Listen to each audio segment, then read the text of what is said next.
Patrice Courtois est écrivain, poète. Il enseigne à l'université de Paris 7. Il enseigne la littérature et la philosophie des Lumières et l'esthétique. Alors, il a publié énormément de livres. Je citerai Vie inverse chez Vérole, Verdier, Hors de l'heure chez le même éditeur, Complications du sommeil chez Circé, D'arbre et d'œil chez Prétexte. Et il a collaboré aussi avec de nombreux peintres et a une œuvre critique assez conséquente. Et il travaille en ce moment sur un livre de poésie dont il va vous lire des extraits. Merci. Merci. Eh bien, je déclare mon plaisir d'être parmi vous ce soir. D'abord, j'espère que vous m'entendez. Et merci à Double Change et à Olivier Brossard de cette invitation qui fait que je me trouve parmi vous. Je vais vous lire ce soir deux choses différentes, tirées de deux parties du livre en cours. C'est un livre-monde en 5 parties et j'extrais 2 extraits différents. Il y a dans ce livre rapport à des choses que je détaillerai simplement brièvement pour vous quand ce sera nécessaire. Mais je vais lire de 2 parties, deux ensembles différents, de façon incomplète, bien entendu. Ça va ? Si ça marche. Donc tu rapproches peut-être un peu plus du micro.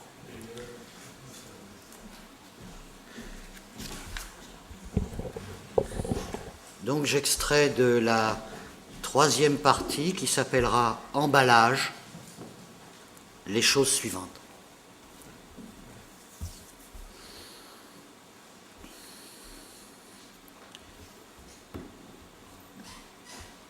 Luminosité éparse, différée, des rasoirs passent, et dans le fond ils passent sur les ventres des chômeurs en particulier et des phrases en particulier.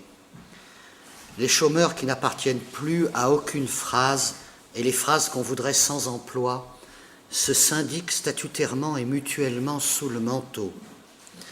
La gîte du présent s'accentue à vitesse grand V, donc ne sera pas déterminable à l'œil nu. Avec l'algorithme équipé, rien de décisif non plus. Ô douleur, ô misère. Aérer, sauter des lignes, heure, encore heure, épars, eux aussi. La difficulté de rassembler et le terrain où effectuer la manœuvre restent dialectiquement la nourriture principale. Les clignotements sont différés, et s'ils sont des nuages, on le saura plus tard. Le futur se présente inlassablement comme un exercice à trous, sans grille de corriger et sans trous. Alors, coudre où ça ? Les trous de demain ne peuvent s'imaginer qu'en tant que tâche impossible par excellence pour l'imbécile actif comme pour le papillon chaotique. Je suis les deux et je ne chante pas les armes. Je ne chante pas, point. J'engage à neutraliser par différence de température. Rapprochons-nous pour parler, oui, parlons sans forcer. Le volume sonore cache le sexe du propos qui n'a pas de propos. Alors coudre où ça ? Dans des phrases opposables, point par point. Et tant que je peux dire une phrase que j'entends, je peux voir les fissures qui sont les phrases des murs. Même la nuit durant, dormant pas. Phrases, vous n'êtes que des traductions. Mes belles fidèles phrases du sommeil qui traduisaient celles des veilles, réciproquement l'inverse, mais pas les mêmes, vous mettent cher en tout. En toute conjonction, mot vide, outil, vous l'êtes, car je pose qu'il n'y a pas de petite grammaire. Les phrases sont des flaques étroites d'eau faible, une pure accentuation dans la langue. La prosodie, dans l'ordre strictement exact de sa délicatesse urgente à percevoir, farouche parfois, faseille comme le lieu d'une lutte politique audible et silencieuse. Ainsi, les gestes non fraternels au corps imaginaire industriellement publicitaire sont douces prosodies de chair imaginable parce que capables d'effraction. À l'abandon, les phrases. Pas des phrases de décharge qu'on balance à la décharge, bien sûr. S'en foutre de la mort du style au fond des bois, bien sûr. qu'ils crèvent les artistes, bien sûr. Foutez le camp, amants dégénérés de la langue, bien sûr. À vous, mot d'ordre, autant que clameur d'abandon, odeur artificielle d'opinion de surcroît, je dis que vous êtes le symptôme infecté qui alerte sur l'abandon des phrases pratiquées par les aventuriers de la cosmothérature en toute saison. Une phrase de Bossuet, de Montesquieu, de Rousseau, de Rimbaud ou de Stifter est abandonnée toutes les 3 secondes, dernière statistique autoroutière européenne. Diderot, Balzac, vous y êtes, pareil pour vous, ne riez pas, Nerval, calmez-vous, vous y êtes tous, Hénin, Sauvageot, Leduc, Lamarche et Vadel aussi. Vous tous, jeunes et divins conducteurs, non encore autorisés sur autoroute, vous y serez. Le jour de votre mort, on dispersera vos phrases sur les revêtements anti-pluie. Et s'il vous plaît, Duras, Marguerite, ne pleurez pas, on vous regarde. Et oui, je vous l'accorde, vous n'avez rien d'un vélo Solex indochinois, ni d'une mobilette de péninsule empruntant une voie rapide, puisque vous êtes la voie rapide à vous toute seule. Mais, convenez, je vous en prie, douleur et joie, que Dante, douleur et joie, reste reconnaissable, lui aussi, et grandement au-delà même des routes serpentines d'exactitude toscane, et cela, malgré la cependant constatable motorisation mondialement accélérée de la dite pratique des phrases. Vous, phrases à nerfs et à rebroussement, phrases à hospitalité amoureuse de toute étrangeté possible en langue maternelle, vous ne serez pas les orphelines violentées de l'absolu mot terne. À l'assaut de l'accent par tous vos moyens de transport, accentuez-vous vous-même. Vive la proxémique, vive la phrase.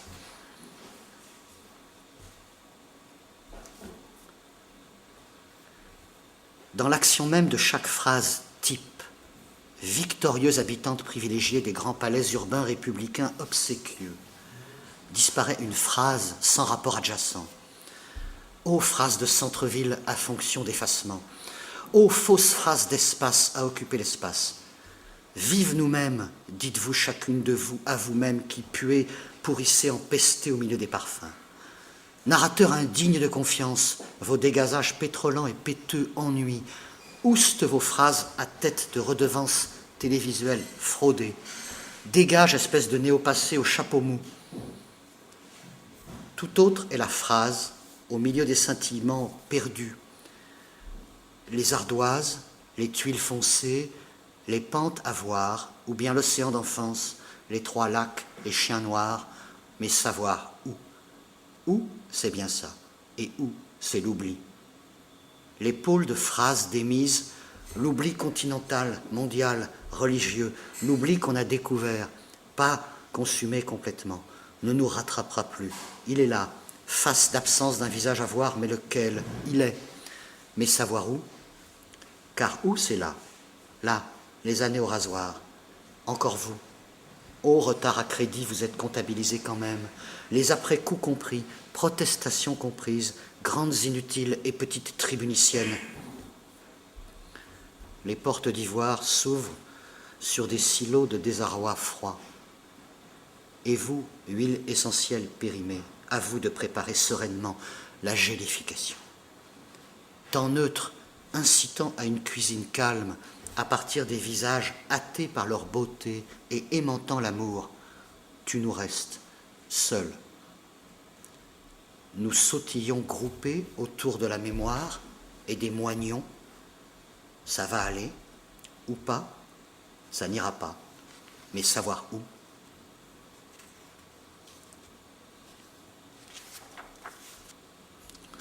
Après coup de Marc Rothko. Les nuages peu blancs, pas complètement blancs, ne traversent plus les villes. Une ligne d'écriture, plusieurs, tenant compte de cela, se révèle difficile. Sautons-en donc. Qui le verra? Personne, c'est à supposer. Un peu moins de volets suffirait à exécuter la tâche qui ne semble pas exécutable à cause des nuages, tant le nuage est bien le fantôme variable du grand comme du petit paysage. Clignotage grignotant, effaçant, coulant sa propre apparence de nuage blanc. aussi de fumée pâle, de plein pâle net et haut, je vous présente ici l'acte prosodique par lequel les nuages entrent dans une phrase sans salutation particulière. Mais ils sont entrés et ressortis, et vous ne savez même pas s'ils sont restés dans la phrase le temps d'y être cités ou le temps d'une accentuation. Avancez, malheureux indice, gloussent d'une joie saine les présentateurs et présentatrices météo qui ne savent rien des nuages parce qu'ils ne savent rien des phrases. Météo, esclavage en Égypte pour les nuages. Toi, prosodie, sois leur Moïse. Parle, oui, enfin, fais-le sans crainte. Écran plat, phrase plate, objet plat. Plasticité, dis-nous ton nom, parle, nous t'en prions. Je suis ce qui fait avancer et reculer les mouvements dans l'espace. Dit-elle sous le nom d'un peintre. La plasticité mal visible des objets n'a d'égal que la zéro-prosodie, phrase en plat des objets de mots invisibles parce qu'inaudibles. Le pouvoir des nuages dans la phrase constitue l'empreinte d'une définition magique et iconique de l'acte prosodique au sens où la prosodie fait avancer et reculer dans l'espace de l'audible les formes projetées par l'articulation des mots entre eux. Vous verrez les nuages quand vous verrez le noir en eux en sortir et les entourer d'un trait, comme chez Baudelaire, mort sans laisser d'adresse sur ce point aussi. Cher Baudelaire, ô enfant marchepied d'une nuit bitumée, qu'avez-vous fait des nuages, de vos beaux nuages, qui nous plaisaient par pans.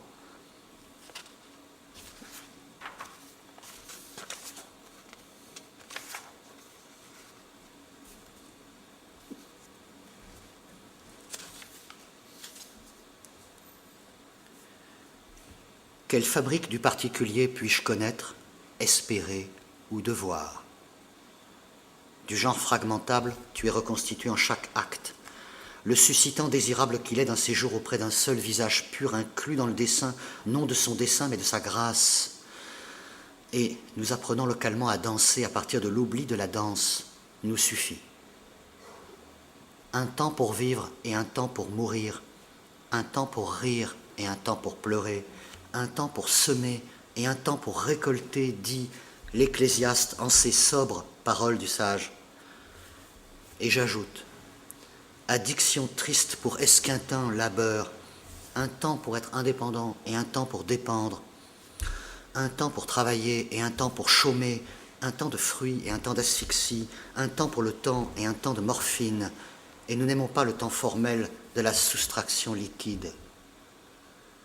Et je presque chante encore une fois, en vieux doux style nouveau, un temps pour main douce d'amour, rien de plus beau regard de l'entier visage comme un acte, et un temps pour escar pourrissant sans main appropriée, douleur d'au-delà et ville d'impuissance au goût de bouche muette. Où pouvons-nous encore consulter la traductibilité de l'air, les bulles de traduction affairées? Où? Répondez, et vous verrez quelque chose apparaître. Le cœur des pierres est là où l'air nous tient à cœur, mais garde l'air que l'alimentation sous vide a expulsé. Nous en avons des louches sur l'estomac. Ne cherchons pas la pensée à tous les étages.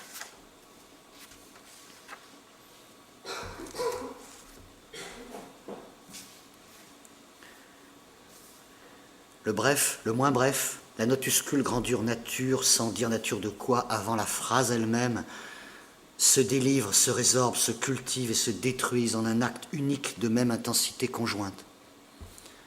La méchanceté cruciale, délivrez-la pour nous faire face à sa face. Nous ne parlons pas de la bonne méchanceté, de la trapue. Encouragez-la, celle-là, à 1000 contre 1, remettez-la en jeu. La liquéfaction des chaînes a pris du retard, c'est certain. Nous ne voulons pas de travail fait en douce, de l'écrasement par l'allure de toutes les allures en l'une seule, soleil applaudissant de nos vies. La recherche éperdue, un à un, des chiens sages, aux muscles sointants de douceur. Ô molosse, mon amour, ne fera pas baver juste. La syllabe en sa langue pour personne, et donc par là même pour chacun, seul parle une langue. Reconduire les sécrétions monétaires, colmate un scénario de comédie musicale pour distribution de dividendes. Ce qui vient s'enfonce sans restriction. notre droit au récit vendu pour un plat de lentilles, perdu en toute souveraineté, et dove è la lotta, la principale, dove, hégémonie mon amour, toujours, hedge funds équitable, électronique, bruit de papier global et droit de tirage pourri, montrez-vous, restreindre les sceaux, sans se restreindre, tâche d'arc-en-ciel serein, pas la nôtre, pas la mienne, pour la vôtre, répondez pour vous. Les actions imaginaires minimales sont bonnes aussi, il n'y a pas de raison, mais qu'elles finissent en phrases mouvement et non en phrases penderies. Argument stable, tenir bon. Le dièse lyrique s'examine à la loupe. Le capitalisme hedge-fondeur aussi.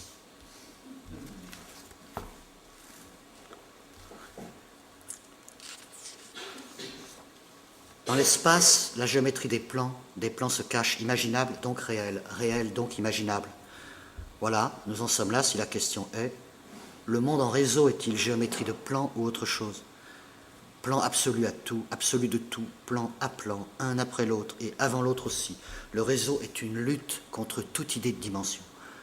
Retranché, exécuté, multiplié, virtualisé par possibilité.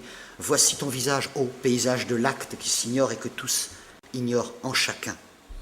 Multiplication des stations, puissance par stockage. La mathèse est ainsi, et tu dors quand même, petit d'homme des deux sexes, rêveur et rêvé de chair, non de la peur d'une impalpable dimension. La mathèse est ainsi qu'elle court après son gibier, pas besoin de voir les plans, les fils, les câbles conducteurs, pas besoin pour ce gibier de pâte chair, pas besoin de sentir qu'il n'y a pas besoin, vous ne pouvez pas simplement vous, mais nous tous sommes matière de réseau en certaines de nos cordes de raison et de neurones. Pas au bout du fil, personne au bout du fil, il n'y a plus de bout à vrai dire, nous allons sentir par puces, par leur invisible majesté électronique. Oh, la concurrence de puce à puce. Et n'oubliez pas, je vous prie, celle sourde, invisible et discrète qui fait jouter le mot technologique et nano avec le mot câlin et doux, n'est-ce pas ma puce? Puce ô ma puce, chantait autrefois un chanteur animalier oublié. La liaison est encore filiale qui ne peut s'absenter sous aucune condition et grandit vertement. Du réseau et de la trace formons l'alliance avec la liaison et l'affect et que mille plans d'immanence s'épanouissent, frères humains qui ne m'écoutez pas tous. Les biches apprécieront, elles apprécient déjà.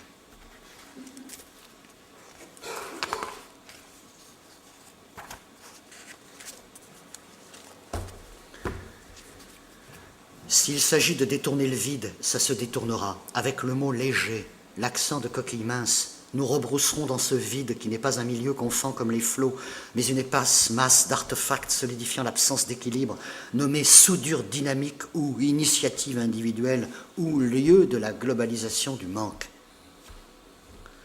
Ô mes bien nommés noms de la bien nommée nature des choses, ô tout est bien toujours bien nommé et cela, en cela nous reconnaissons comme les bien-nés saisissant d'emblée les bons noms. Oh, que l'époque est bien née, qui fait naître les bien-nés en même temps qu'elle donne le sentiment généreux de naître, elle, l'incréée pourtant. Ah, que tout tombe juste. Beau le zéro éternel après la virgule financière, comme la rencontre sur la table de multiplication d'une rare pluie et d'une rapine à moudre. Ah, que tout est divisible en une merveille de coïncidence où le reste des sommes échoit aux négociateurs idoines restés autour de la table. Clament soudain les dièses obèses du capital initié, cosmopolite seulement en son sens luxembourgeois ou helvète. Le champ urgent de la disjonction politique conditionnellement produite par la phrase à accent tâche de faire barrage à la phrase mercantile aux blanches dents. Phrase de grande surface, produit d'appel, et vous, affichage de gare, vous n'êtes que des signaux sans courage. À moi, bestiaux de neutralité sûre, phrase sans vide préparée, à moi, petite sœur. Détournons le vide, phrase sans langue, allez gober les plans du vide, soyez imaginables comme une offrande à déchiqueter, et vous, phrase sans syntaxe, allez jouer ailleurs. Avec même un catimini d'accent faisant tousser le chant. Avons-nous entendu d'une voix suffisamment existante pour que nous sachions l'entendre? Nous agirons, viderons les décisions, et vous, viscères, vous vous avouerez virtuels.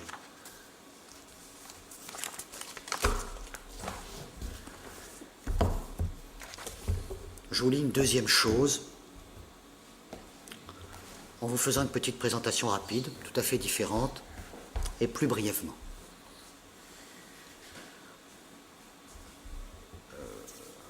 Ce que j'appellerais le dernier front gauche de l'art, même si le terme est inexact, c'est dans ma langue à moi. Les poètes de Loberiou, qui voulait dire l'art réel, poète russe de la tourmente stalinienne des années 20-30, 7 poètes et philosophes se sont réunis et ont inventé des choses absolument merveilleuses pour moi. Je veux leur rendre hommage et j'ai inventé quelque chose qui n'est pas un tombeau, qui n'est pas un cénotaphe, mais qui est une arche. Je vous présente mon arche russe sur ces poètes, Daniil Arms, Alexandre Vedensky, Lipavsky, Zabolotov, etc., etc. Ils sont tous morts dans des conditions terribles. J'ai créé cette arche selon des principes d'écriture que je garde pour moi. Simplement sachez que ce que vous allez entendre, il n'aurait pas pu l'écrire. C'est vraiment une arche. C'est-à-dire que j'ai mis un certain nombre de principes à l'abri, comme dans une arche. Mais ça, la forme sous laquelle je vais vous présenter la chose, ça ne se trouve pas. Il n'aurait pas pu écrire les choses comme ça. 2 poèmes les encadrent. Salut Loberiou. Je les lirai et quelques exemples au milieu. Ils se sont enfoncés dans la boue, mais pas complètement. Du coup, on peut encore leur serrer la main. C'est même assez léger. La tête demande au corps.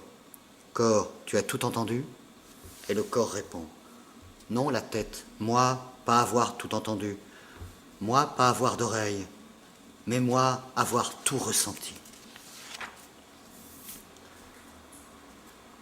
Tout ce qu'on essaye d'écrire ici, ailleurs, là-bas, sur le temps, est à strictement parler faux. Parce que qui n'a pas compris le temps en lui-même, c'est-à-dire seul, comprend que ce qui existe ne se comprend pas tout à fait, ni logiquement, ni par la langue, ni par la fête, ni par le monde.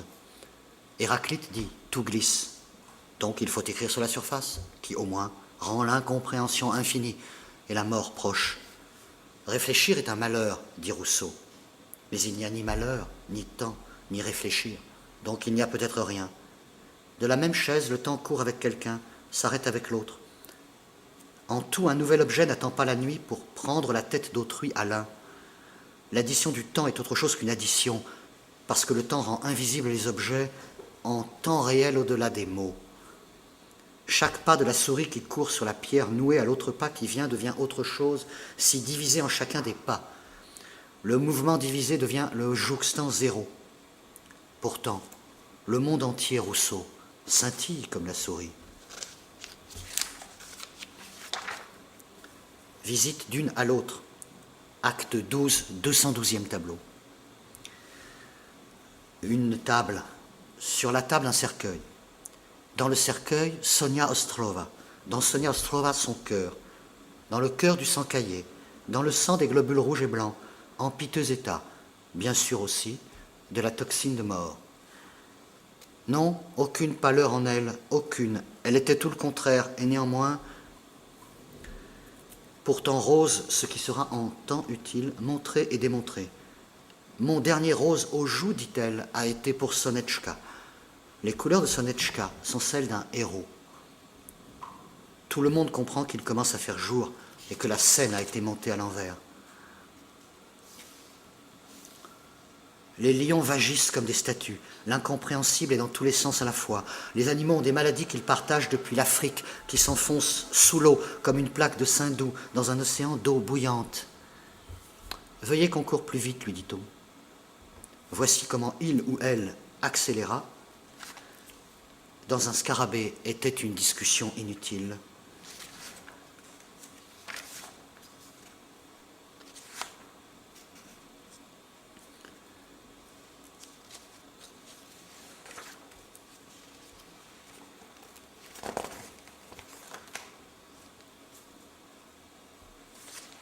Même un abruti comme Robinson Crusoe souffrait de la solitude, dit quelqu'un, en croisant les jambes dans un fauteuil plus très propre. J'ai beaucoup aimé traverser la rivière bras levés, répondit le philosophe aux bras croisés, mais qui en fait ne disait rien. Une femme élégante, muette jusqu'ici, dit Le ralenti montre à quel point les mouvements de l'homme sont tristes. N'enlevez jamais votre chapeau devant autrui. Là, personne n'avait parlé, puisque le joueur d'échecs qui misait ses cigarettes contre son adversaire était concentré, comme la vie elle-même lorsqu'elle est purement individuelle. C'est une idée communément admise. La souris fait peur, inutile d'ergoter. Ce n'est que pour une raison toute simple qu'il faut essayer de représenter. Le côté convulsif de sa course quadrupède est cause de la dissociation entre son torse, ou ce qu'il est convenu d'appeler ainsi, et sa marche régulière automatique. Le secret est là. La souris court sur le sol comme un jouet mécanique. La même souris avec d'autres pattes, d'animaux plus grands par exemple, ne ferait plus du tout le même effet de terreur. C'est le théorème de Lipavsky, d'où se tire un corollaire. Tous les jouets mécaniques ont pris comme modèle la course de la souris parce qu'ils veulent faire peur. Sauf la souris à musique, parce que les notes n'ont pas de pattes que sur le papier et que les souris n'existent pas en papier. Mais en verre, oui. Et la musique est l'art concret des marchands d'abstraits qui laissent voir des os dans le verre, mais pas le verre où ça se laisse voir. C'est pourquoi la musique est en elle-même le soin de l'effroi.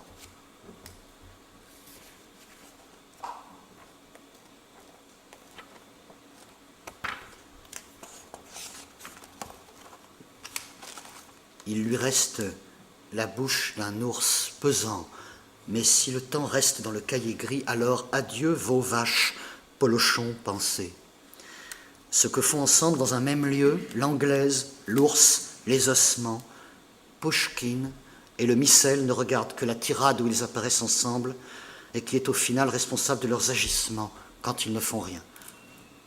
On peut admirer le calme du chef des températures allant par le village ensoleillé où tout le monde dort pendant que tout le monde dort. Les gares sont toujours confuses, n'admettent ni les ours ni les ossements. L'incorporation des objets à leur simple entour de temps, là où ils sont, devient chaque jour plus difficile à faire si l'on n'est pas seul, sur un tabouret, au milieu d'une pièce. Ce n'est pas à l'oiseau de franchir les ponts, mais au pont d'imiter la nature, si celle-ci se sent capable d'imiter les oiseaux. Sinon qu'elle demande de l'aide, au lieu de rester bouche ouverte, habillée comme une pose clairvoyante.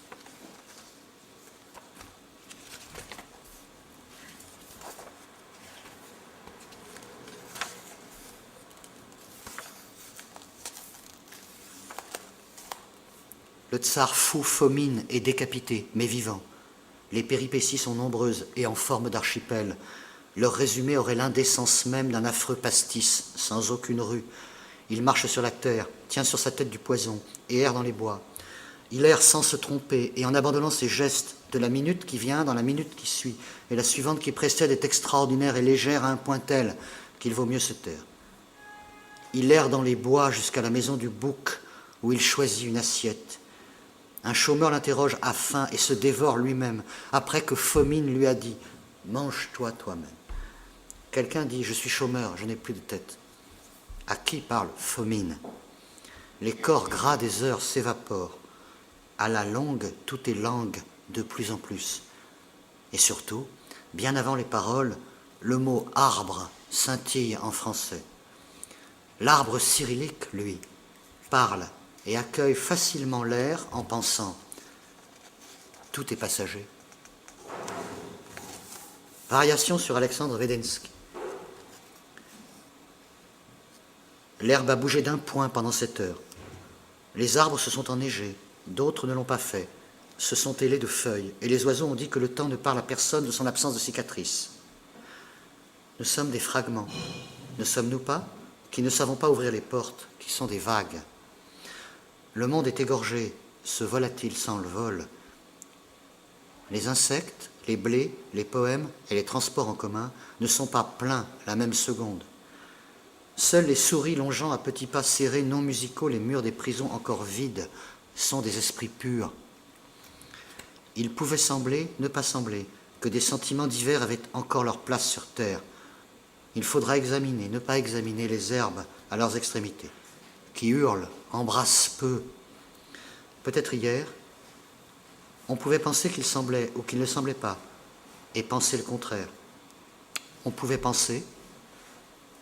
La légèreté irréelle du galop pouchkinien est tout ce qui nous reste. Dans la langue, c'est tout. Trop, là, c'est tout. C'est tout.